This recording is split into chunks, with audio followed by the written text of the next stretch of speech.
తర్వాత కూడా ఇంకా బంగారు విలువడుతోందా విలువ ఉన్నారు ఆవిడకి కనపడుతుందని ఈయన బంగారు చూసి మట్టి కొడుకుతున్నాడు ఇంకా మీకు కొడుకున్నా అడిగినాడు అంటే అప్పుడు ఇప్పుడు ఎక్కడ వర్షము వలన యజ్ఞము వలన వర్షము కలుగు ఆ యజ్ఞము కర్మ వలననే సమృద్ధి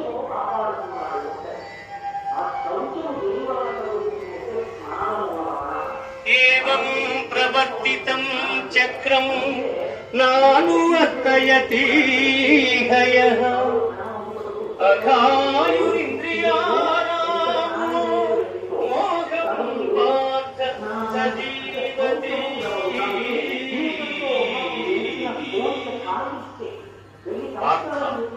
నాచే నడుపబడి ఈ లోకమును చక్రమును బట్టి ఎవడు అనుసరింపడు వాడు ఇంద్రియలోనుడై పాపజీవనుడు అట్టి వాడు యజ్ఞ జ్ఞాని కాని వాడు